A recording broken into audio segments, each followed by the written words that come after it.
ce in wance ba a titi ta haife ka ba, ka rubuta min takarda ta uku nake so, ba ɗaya ba ba biyu ba. Ya ce ni kika zaga? Ta ce an zage ka. Ba abin da nake bukata yau a duniya irin daga ka rubuta min takarda saki.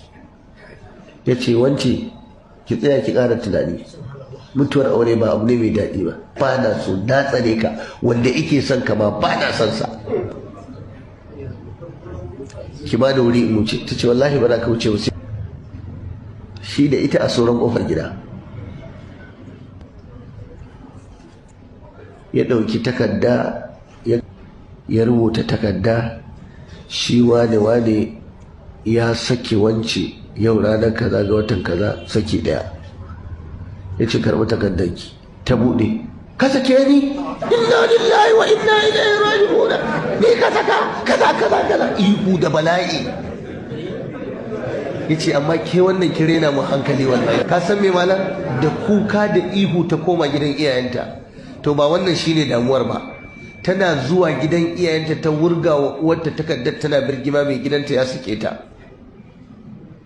Gidansu kuma ake banda zagin mijin, dan iska mara mutunci, ai dan wulakanci ne, ai abinda daman zai miki kenan, mu ce a kwaso kayanki, mara arziki, abinda wani ya mana kenan, da tsakar ranar ne ya baki takarda, tana tashe ka tana kuka.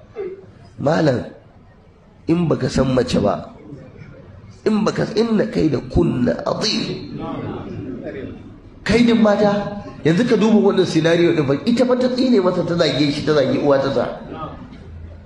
Yanzu aka kira shi ne suka gama zagin sa iyayen. To wannan shine illar iyaye, a kawo muku abu ba ku bincika ba. Ku daina bari mata ƴaƴanku suna zuwa su gaya muku magana, mace ma kira ce. Yanzu kaga at least ta wanke kanta a wajen ubanta da uwarta cewa ba ita ta nemi saki ba. Kai kuma da yake baka da lissafi, ka hau fada ka zazzagi bawan Allah. Yanzu suka gama zage shi tas. Yace kun gama? A kira ta. Ba sai ta zo ba, ka babu mukullin gida kawai. Yace a kira ta. Sai an kira ta. Ka babu kawai.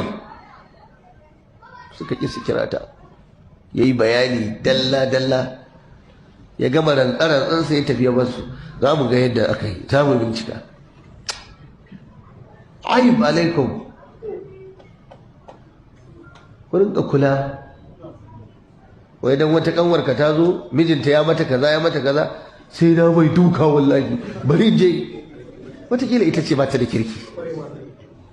Kawai in sun zo da bayani, ba mu ce a tauye hakkinsu ba, a bincika.